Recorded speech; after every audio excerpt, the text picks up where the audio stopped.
So, you finally resumed work as an assassin, and still a hygiene-impaired slob, I see. Sylvia? Is that it? You gotta be kidding. I haven't seen you in 3 years, and that's the welcome I get? How about you fill us in on everything that's happened since the last game? We're not gonna be satisfied until you do, right? Oh, give me a break. There are people starting from the sequel who don't care about continuity, you know. Besides, it would take forever if I recapped every detail of your fall from greatness. Players would skip it. It's so boring. Well, I guess you got a point there.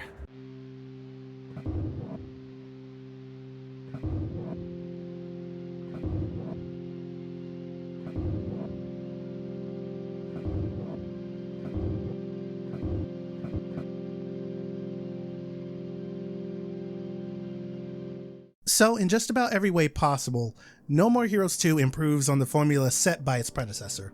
The game is much more linear in its progression than the previous game, which is a point that a lot of fans of No More Heroes 1 really don't like.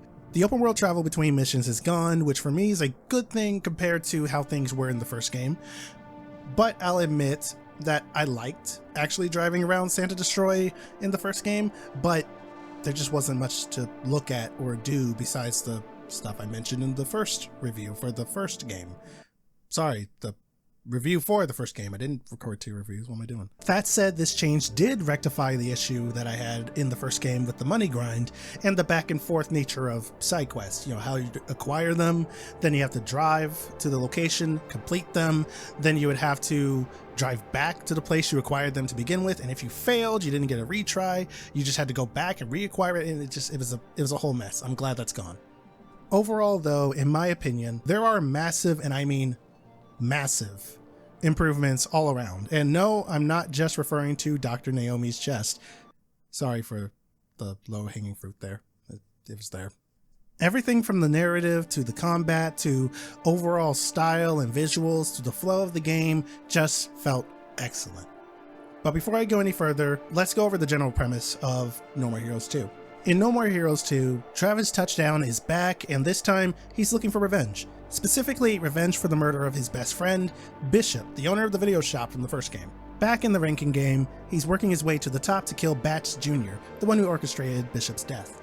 Now, while the narrative has overall improved and Travis's motivation is set in stone this time and not as all over the place as it was in the first game, make no mistake, this is still a No More Heroes game. Meaning there will be shenanigans. Shenanigans, I say. Which means you'll still be getting your goofy moments, fourth wall breaking jokes, and vulgarities galore. I did like this game's story more than the first games, and a lot of that has to do with how they approach Travis's character.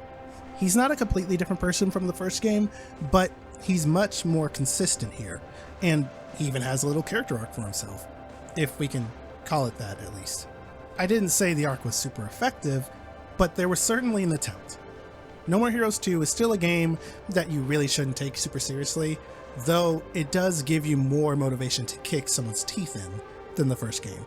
And by the way, without spoiling things for No More Heroes 1, yes, I am aware that there were moments in that story where it looked like Travis had more complex things going on under him. It's just that the game pushed Rule of Cool and his more abrasive nature more than it did those moments where he actually seemed a little introspective. No More Heroes 2 draws the more introspective side of Travis out more. But don't get me wrong, he's still a piece of shit. I'm just gonna call it what it is. But you know what? He's a lovable piece of shit. Asterisk. Now, pointing back to something I said earlier, the general structure of the game has changed as well. Gone is the open world of Santa Destroy to drive around, and gone are a majority of the side quests from the previous game.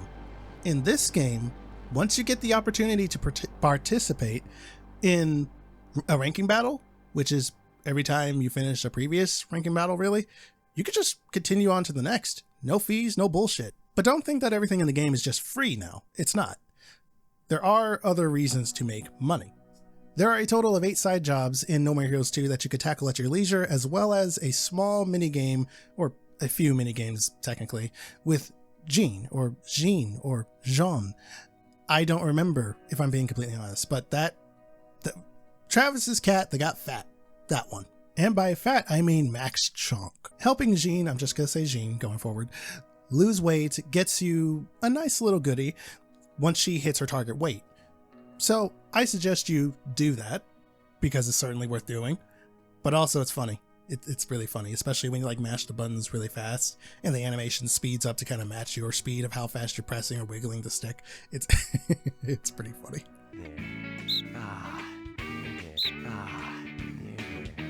But going back to the side jobs are presented in a retro something bit format instead of using Travis's typical in-game model and objects and stuff like that. They set up a little space, a little mini game like an old arcade game space for him to carry out those side jobs in. I already liked how the side jobs changed from a mechanical standpoint, but I like it even more from a visual standpoint. The best thing I can compare it to is the TV mode versus the 3D combat in Zenless Zone Zero. I know a lot of people out there that hate the TV mode, but I like it because it breaks up the monotony of just, you start a mission, you fight, you start a mission, you fight, you start a mission, you fight. Instead it's, you start a mission, you fight, you start a mission, TV mode. Oh, so it's kind of puzzly, kind of, sort of, not really, but also sort of gameplay where you don't really fight directly, but it just breaks up that monotony. So even though the more retro arcadey style of the side jobs is restricted to just the side jobs for the most part, I still like it because it feels like its own thing separate from what you do in the main game. I hope that makes sense. And on top of everything I said about the side jobs so far, you can retry right there if you fail.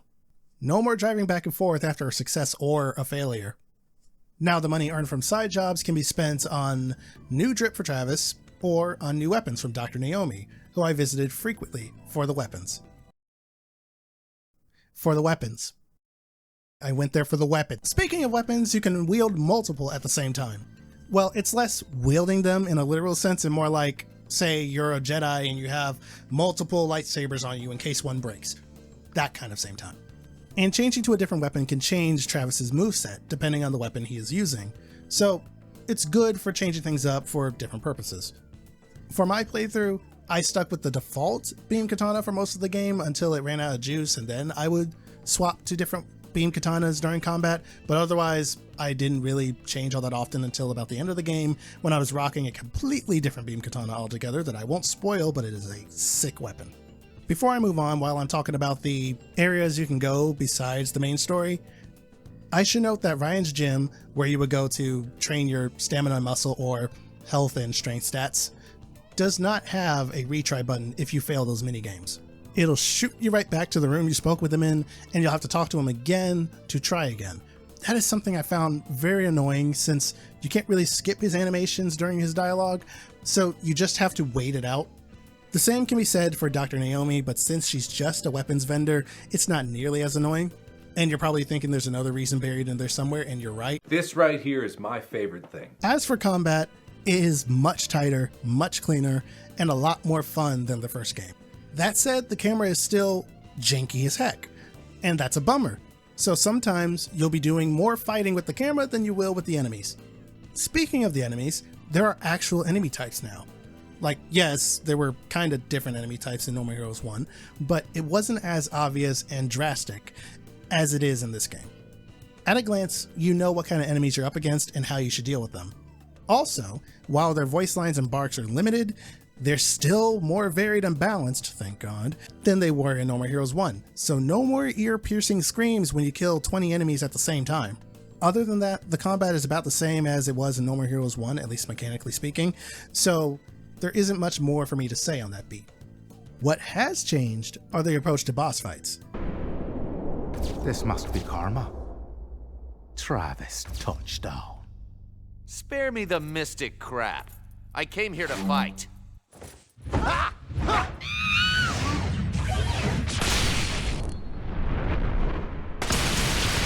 Magnificent! Travis, the crown is king. Now, this is a bit of a mixed bag for me because in No More Heroes 1, every boss felt distinct and memorable because there weren't a lot of them in the game. In this game, they are still distinct, but there are significantly more bosses to fight, and unfortunately, besides vibes and aesthetic and sometimes story beats, Most of them are very easy to put down and kind of uninteresting in some cases. You'll be completing a boss fight in about 2 to 4 minutes tops, at least in my experience. That's how it went down. They weren't very difficult to fight outside of when they had a gimmick that made their fight drag on longer. And again, with the sheer quantity of bosses that you have to fight in the game, naturally, there are just going to be some that don't measure up to the others. In No More Heroes 1, I can remember 5 bosses off the top of my head that I was like, yeah, those were all solid. In No More Heroes 2, I could probably remember the same amount, 5, but since the pool is bigger, that doesn't bode very well. Now, that's not to say that those fights were like boring or drab or anything. I actually had a lot of fun in most of those boss fights. It's just that some of them are gonna fall flat. Now, before I get to my verdict, I do want to mention a couple of gripes that I had while playing the game besides the clunky camera and other things I've said in this review. Firstly, and I guess I am going to talk about the camera again here, I like playing the game but the camera's y-axis inverted, much like in No More Heroes 1. This way, when I look up, the camera moves up, and when I look down, the camera moves down. However, whenever I boot up the game, it resets those settings. So every time I open the game, I need to change that setting. It's annoying. Secondly, the game suffers from hard crashes. Not uncommon, especially for games that are pretty old, but I should say it anyway. I didn't get those hard crashes every gameplay session I had, but it happened often enough that I had to make note of it here. With everything said, No More Heroes 2 is a massive improvement over the first game in my eyes, but I can see why fans of the first game might not be too fond of some of the changes that were made. For me though, this game is a definite go for it, and it's an easier game to recommend over the first game. Now, do you need to play the first game to understand this one? If I'm being honest, no, not really. What needs to be rehashed will be rehashed, but otherwise, you'll be fine if you don't want to play the first game. I'd recommend playing it anyway, just to get that little bit of extra aha, but you don't really have to if you want to just jump right into this. No More Heroes 2 is available on PC, Nintendo Switch, and the Wii, if you can find one and a copy of the game, obviously, for $20. The Wii version will likely be less expensive unless it's an unopened copy, then I have no clue. Oh, and real quick, I didn't notice this, but apparently Akira Yamaoka was one of the composers for this game. That's wild and unexpected. Wonder what tracks he composed. But anyway, I hope you all have gotten your jollies. I'm TUSDarryl, and I'll catch you guys next time. Bye.